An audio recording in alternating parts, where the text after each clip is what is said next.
तरीके से जिसको इसको किया गया, इसलिए हमने जो डीएसपी हेडक्वार्टर अमरकांत चौबे हैं, जिनके खिलाफ कुछ फॉल्स एलिगेशन थे कि लड़कियां वो बुलाते हैं, लड़के बुलाते हैं, वो एकदम बेसलेस है, उनके खिलाफ में एलिगेशन है। इस बारे में जो भी आरोप लगाए गए आपके मीडिया के माध्यम से, जो रीना देवी का स्टेटमेंट था, वो निराधार है, बेसलेस है। इस तरह से कोई एक्टिविटीज में DSP headquarter Amarkant Choubey involve नहीं है। इस मामले में तो वो क्लीन है। लेकिन हाँ, डीएसपी का ठीक है, उनका प्राइवेट मोबाइल चोरी होना अलग बात है, लेकिन एसपी का, जब एसपी छुट्टी पे तो उनका मोबाइल उनके पास था, चोरी होना और उसको सिर्फ सना दर्ज करके उसको पैचअप करना, कवरअप करने की एक कोशिश हुई है, मोबाइल रिकवरी की कोशिश हुई है।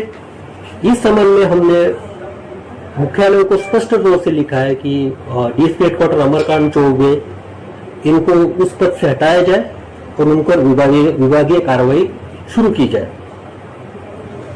दूसरी बात, जहां तक लीक की बात है, ये पुलिस की छवि को धूमिल करने की कोशिश हुई है और स्पेशली हम लीक के बारे में ज्यादा संवेदनशील थे। और ये जबकि वो मामला नहीं था जिसको इतना बड़ा तूल बन गया, वो कहीं ना कहीं डिपार्टमेंट का हमारे अंदर का ही एक आदमी था, वो हमको चिन्हित करना जरूरी था। तो पुलिस की इमेज के, स्पेशली बिहार पुलिस की इमेज पे कोई भी ऐसा कुछ छिटा उछालने की कोशिश करता है तो हम स्पेशली अगर DIG Koshi should be planned ruthlessly काम करेगा।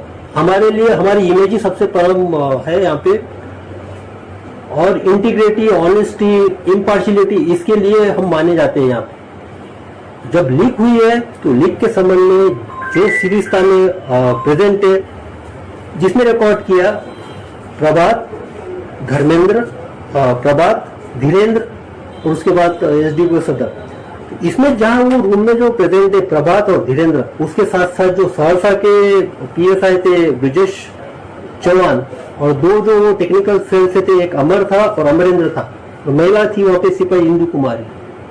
ये पांचों को हमने तत्काल प्रभाव से निलंबित कर दिया गया है। जहां तक बात है लीक की, वहां पे जो लास्ट एंड पॉइंट है वो अजय नारायण यादव का मोबाइल है। उसने पर्सनली उसको बुला के धीरेन्द्र से लिया है। तो सारा जो एक ये जो जिस तरह से दिख रहा है मीडिया में, जिस तरह से इमेज धुएल हुई है, उसमें कहीं ना कहीं उनका हमको तो भूमिका दिख रही है। उस तरह से हमने स्पष्ट तौर से लिखा है और मुख्यालय को हमने इन वीडियो में सिर्फ दो पुलिस कर्मचारियों और एक एसडीपीओ आते।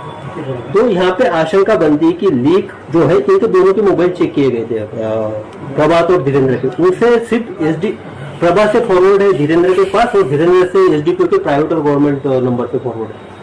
तो इससे एक कंक्लूजन निकल सकता है कि जो लीक हुआ है वो एसडीपीओ सदर मधेपुरा अजय नारायण यादव द्वारा ही लीक किया गया है।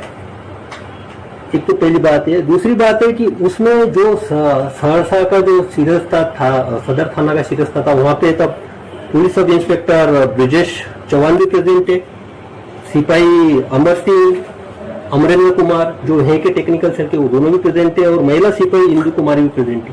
दो प्रोबेशनर पीएसआई वहां पे थे। तो प्रोबेशनर पीएसआई को ज्यादा इनका पता नहीं होता है, वो तो रूटीन में होंगे। तो दो पीएसआई भी वहां प्रोबेशनर पीएसआई वहां पे थे। तो लीक के बारे में ये पुख्ता हो गया कि ये लीक इस टाइप से हुआ है और उसको अलग तरीके से प्रोजेक्ट किया गया है। तो जांच कमेटी का जो एक दायरा था उन्होंने कंप्लीट किया, और मैं आपको बता दूं कि 36 घंटे उनको दिए थे जहां से उन्होंने स्टार्ट किया महिलाओं को गिरफ्तारी जीरो डाउन करने में। उन्होंने 32 घंटे में अपना पूरा ये किया। बाद में रिपोर्ट बनाना और उसमें थोड़ा समय लगा है। 32 घंटे में अमरकेश के नेतृत्व में एजाज, प्रेमलता और प्रशांत जिन्होंने काम किया है तो काबिल तारीफ है। जबकि सब तरह से जिस टाइप से मीडिया में आप लोग चला रहे थे उस टाइप से पुलिस की छवि भी धूमिल हो रही थी। तो रिकॉर्डेड टाइम में उन्होंने उस रिपोर्ट को सबमिट किया है और उस जो निष्कर्ष कमेटी के निकले उसको हमने उस सारे निष्कर्ष से हम सहमत हैं, और उस निष्कर्ष के ऊपर हमने जो कार्रवाई की है हमने पुलिस मुख्यालय को लिख दी गई है। तो इसमें जो है सबसे पहली बात यह है कि मोबाइल चोरी की सना जो है 878 नंबर सना सवेरे 7:30 बजे के आसपास ही डीएसपी हेडक्वार्टर ने वहां की थी, सदर थाना मधेपुरा में, कि उनके 2 मोबाइल चोरी हुए हैं। हालांकि सना करके कोई भी ये इन्वेस्टिगेशन स्टार्ट नहीं कर सकता, हालांकि उसमें एफआईआर दर्ज करना चाहिए था और प्रॉपर प्रोसीजर के साथ जब सारी चीजें हो गई तो उसको सीआरपीसी के अकॉर्डिंग उसको कार्रवाई को करना चाहिए था। तो जो वहां पे एफआईआर दर्ज नहीं हुआ और जो अपने पैरेलल तरीके से एक तरीके से जिसको इसको किया गया, इसलिए हमने जो डीएसपी हेडक्वार्टर अमरकांत चौबे है, जिनके खिलाफ फॉल्स एलिगेशंस थे कि लड़कियां वो बुलाते हैं, सबसे इंपॉर्टेंट बात जब ये सब क्लियर हो गया कि इसने चोरी की है वहां पे, इस तरह का कोई महिला लड़की को ले जाने का या इसका, ये सारे ये होने के बाद उसको लास्ट में बोला गया कि जो डीएसपी मुख्यालय जिनके खिलाफ उसने बोला है कि हम लड़कियां पहुंचाते तो दिखते कैसे, तो वो महिला बोली कि अच्छा मोटे ताजे हैं और दाढ़ी वाली है उनका।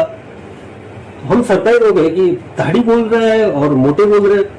तो फिर जो हेडक्वार्टर डीएसपी एजाज, उनके द्वारा 5 फोटो उसको दिखाए गए कि उसमें से, और जिसमें कि चौबे का भी फोटो था जो डीएसपी जिसके खिलाफ एलिगेशन, इसमें से बताइए आपकी कौन है कर।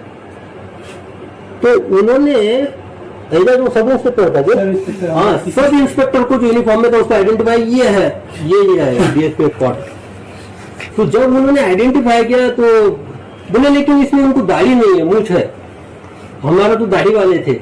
तो तब हमको क्लियर हो गया कि ये पूरी तरह से ये एक दूसरे तरीके से अपने आप को कवर करने के लिए बोला गया स्टेटमेंट है।